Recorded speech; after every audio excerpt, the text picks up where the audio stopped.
આજે રાજકોટથી લઈને જે જયપુર વચ્ચે 67 કિલોમીટરનો જે 6 લેન હાઈવેનું કામ ચાલી રહ્યું છે, આ નેશનલ હાઈવેના કામમાં વિઝિટ કરવામાં આવી છે. આજે નેશનલ હાઈવે ઓથોરિટીના અધિકારીઓ, એજન્સી વરા ઇન્ફ્રાસ્ટ્રક્ચરના અધિકારીઓ, પ્રાંત અધિકારી, મામલતદાર અને ટ્રાફિક પોલીસના પણ અધિકારીઓના સાથે આજે વિઝિટ કરવામાં આવી રહી છે.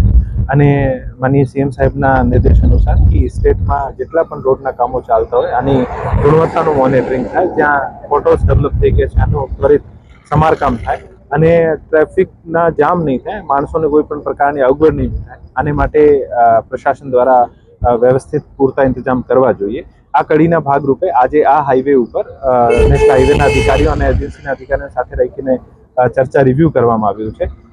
અમુક જે પોઈન્ટ્સ જે છે કે જે 14 જેવા પોટેન્શિયલ સ્પોટ છે જ્યાં વારંવાર આપણું જામ થાય છે, ત્યાં ટ્રેન્સ મૂકવામાં આવી છે અને નેશનલ હાઈવે દ્વારા ટ્રાફિક માર્શલ્સની નિયુક્તિ કરવામાં આવી છે. સ્ટેટ પોલીસને પણ સાથે રાખીને, પોલીસના જવાનો પણ સાથે રાખીને અમુક જ્યાં ક્રોસ મુવમેન્ટ થાય છે, અપોઝિટ ડાયરેક્શનથી મુવમેન્ટ થાય છે, આ તમામને રોકવાના પ્રયત્ન કરવામાં આવી રહ્યા છે.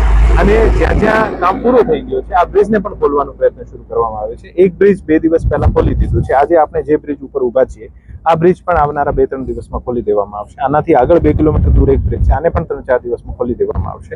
આમ સતત આ હાઈવેના ઉપર આપણે પ્રાયોરિટી રાખીને કેવી રીતે ટ્રાફિકનું ઇઝ આઉટ થાય, મુવમેન્ટ ઇઝી બની શકે આને માટે પ્રયત્નો કરવામાં આવી રહ્યા છે.